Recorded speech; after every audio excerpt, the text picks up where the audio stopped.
1930s, Berlin was the largest city on the continent. Wealthy, fashionable and cosmopolitan, the capital of Germany was also the epicenter of Hitler's Third Reich. Berlin stood on the brink of disaster. During the latter stages of World War II, the city was devastated by Allied bombardment and, on Hitler's defeat, fell to the Soviet army. Hot on their heels came the Americans and the British. The capital of Germany, shattered symbol of Prussia's military arrogance, is in full Allied occupation.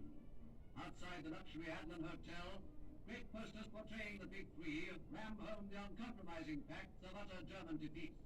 Never in history has there been ruin on such a scale as this. There then began a long controversy amongst the Allies over who had the right to rule there. The Potsdam Conference of 1945 divided Germany and therefore Berlin into 4 occupation zones, giving a segment to each of the Allies. As a result of this, in 1948, East and West Berlin were given separate governments, the Soviet Communists in the East and the Democratic Allies in the West. Over the next decade, more than 3 million East Germans fled to the West as the Cold War built to a peak between the USA and the USSR. In 1961, the two sides attempted to resolve the border issues. But amidst great nuclear tension, no solution was found. The flood of refugees stepped up, and the Soviets panicked. On August the 13th, 1961, the Soviets closed the border with barbed wire. The construction of the wall had begun.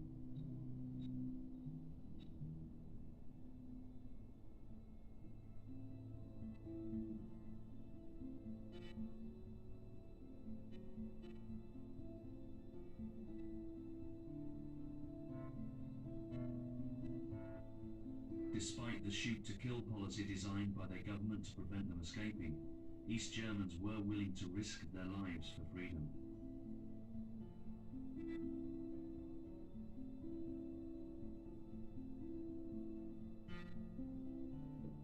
By October, the wall was complete, stretching for 96 miles.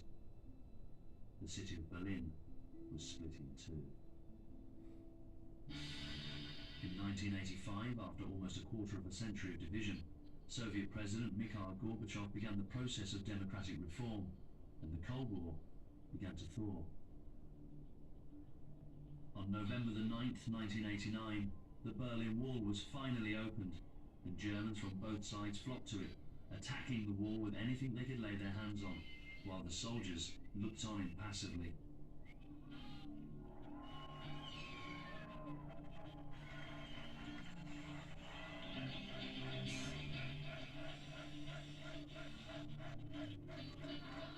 Finally, the Germans were free to travel between East and West without restriction. The celebrations lasted for days.